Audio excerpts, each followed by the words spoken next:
안녕하십니까. 경제 분석을 담당하고 있는 정원일입니다. 오늘 말씀드릴 내용은 두 가지의 대외 환경들을 측정해서 확인할 수 있는 원달러 환율의 방향성에 대해서 좀 말씀을 드리고자 합니다. 저희 매크로 뷰 측면에서 대외 교역 그리고 통화정책 최근에 이제 형성되고 있는 통화정책 분위기를 확인해서 이제 원달러 환율이라는 것을 예측해보는 그런 내용을 말씀드리도록 하겠습니다.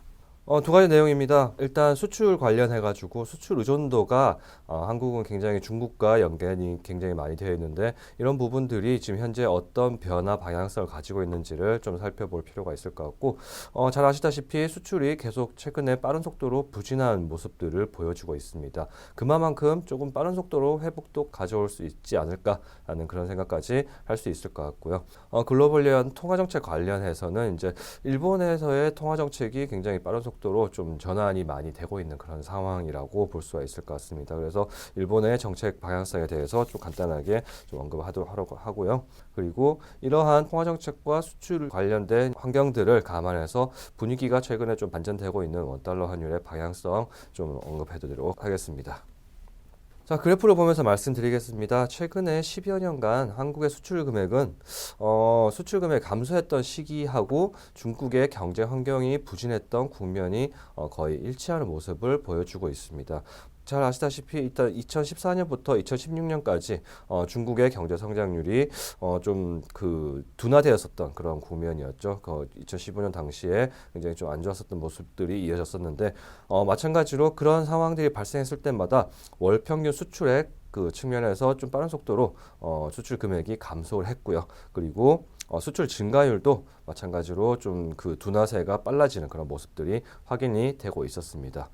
또한 2019년과 2020년 이때도 마찬가지로 월평균 수출액이 굉장히 안 좋았었는데 본격적으로 중국 성장률이 조금 더 안 좋아지는 그런 모습들이 이어졌었던 시기가 바로 이 시기였었던 것으로 볼 수가 있겠습니다.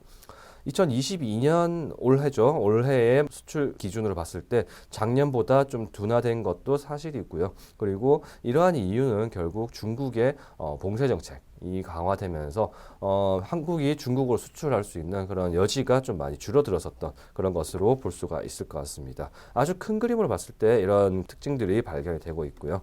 좀 더 국가를 나누어 가지고 좀 살펴보면 한국 수출의 4분의 1을 차지하는 중국, 이 중국의 봉쇄령에 따라서 수출 부진이 이어졌었던 것으로 이제 그 전 슬라이드에서 말씀을 드렸는데 이런 부분들은 최근에 이제 바뀌고 있는 정책 환경들로 인해서 회복이 가능하지 않을까라는 생각이 할 수가 있을 것 같습니다. 중국으로 이제 수출하는 비중이 전체 한국 수출의 25%를 차지하는 만큼 중국향 수출이 많이 안 좋아지면은 한국 수출도 굉장히 안 좋아지는 모습들을 볼 수 있는데 작년 한 해 동안 전년 대비 그 증가율은 중국향 수출 증가율이 23%에 육박했다면 올 한 해 동안 중국향 수출 증가율은 전년 대비 마이너스 국면을 유지를 하고 있습니다. 그만큼 중국 쪽으로 많이 수출을 못했다는 것인데요.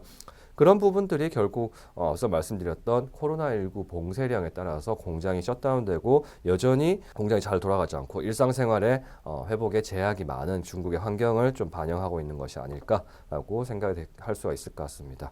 다른 국가들을 보면요. 미국, 일본, 그 다음에 베트남과 같이 우리나라 수출 상위 4개 국가의 수출 증가율을 보면 작년에 뭐 그 높았던 것은 사실이고요. 올 한 해 동안도 보시면 미국과 일본 그리고 베트남 모두 다 전년 대비 그래도 플러스 수출 증가율을 기록을 하고 있습니다.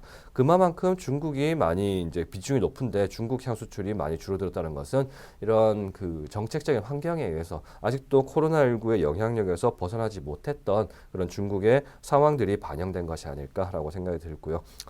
이런 그 코로나19 봉쇄령이 차츰 해제되는 그런 모습들이 나타나고 있기 때문에 이런 수출 증가율도 올 한 해 동안은 굉장히 부진했지만 수출 비중을 많이 차지하고 있는 중국향 수출이 내년부터는 이런 정책적 환경 개선에 의해서 좀 회복되지 않을까라는 전망을 할 수가 있을 것 같습니다.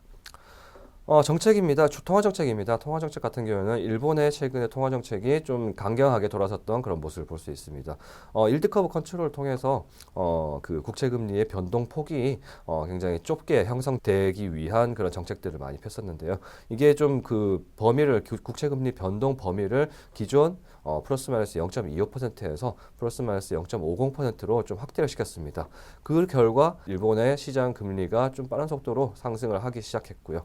그러면서 이제 발생한 그런 모습들이 어떤 모습이 있냐면 결국에는 엔화의 그 최근에 굉장히 급격한 약세가 좀 강세로 전환된 그 상황들이 이어지지 않았나라고 볼 수 있겠습니다. 통화 정책이 굉장히 다른 국가들에 비해서 완화적으로 계속적으로 이어졌기 때문에 엔화 가치도 굉장히 약세를 많이 보였었던 그런 모습인데요. 이런 통화 정책의 변화를 통해서 일본 그 엔달러 환율은 좀 빠른 속도로 진정되고 있습니다. 올해 10월 달에 고점을 확인했었던 엔달러 환율이 빠른 속도로 낮아지고 있는 모습은 사실입니다. 근데 이때 발생했었던 그 변곡점은 아무래도 달러 가치의 약세로 인한 변화라고 볼 수가 있을 것 같습니다. 10월달 당시만 하더라도 경기 침체에 대한 우려들 굉장히 심했었고 이에 따라서 경제 지표들이 미국을 중심으로 좀 경기 침체를 지지하는 그런 모습들이 이어졌기 때문에 달러는 약세를 보였었고 나머지 통화들은 강세 전환을 했었던 그런 모습이 확인되고 있습니다. 그런데 이번에 발생한 그 일본의 정책 변화로 인해서 엔화 가치는 다시 한번 추가적인 강세를 보여주기 시작하고 있고요. 이에 따라서 엔화 가치하고 비슷한 궤적을 그리는 원달러 환율 같은 경우에도 10월 정도를 고점으로 확인하고 추가적으로 떨어지는 그런 모습들이 확인이 되고 있습니다. 그래서 이런 그 전반적인 글로벌 통화 정책의 변화 그리고 앞서 말씀드렸던 수출 부진이 조금씩 개선될 가능성을 좀 염두한다면 앞으로 이 원달러 환율도 추가적인 강세 움직임들이 나타나지 않을까라는 생각을 좀 할 수가 있을 것 같습니다. 아무래도 과도하게 오버슈팅 됐었던 그런 영역들이 지난 10월까지의 움직임이었다면 지금은 조금씩 정상화로 되돌림되고 있는 과정이고 그 원화 약세에 많은 부분 영향을 주었던 것이 수출 부진이었었던 것을 감안한다면 중국의 코로나19와 관련 정책상의 변화로 인해서 수출 부진도 조금씩 개선될 가능성이 있고 이런 일본의 통화 정책 같은 경우도 조금씩 방향성을 바꾸고 있기 때문에 아무래도 원달러 환율은 지금 보다 추가적인 강세 방향성을 가지지 않을까라는 말씀을 드릴 수 있을 것 같습니다. 요약하자면 지금까지 올 한 해 동안 꾸준하게 원달러 환율이 원화 약세를 보였었다면 발생시켰던 요인들이 빠른 속도로 소진되면서 원화 강세 압력이 조금씩 더 강해지지 않을까라는 말씀을 드릴 수가 있을 것 같습니다. 감사합니다.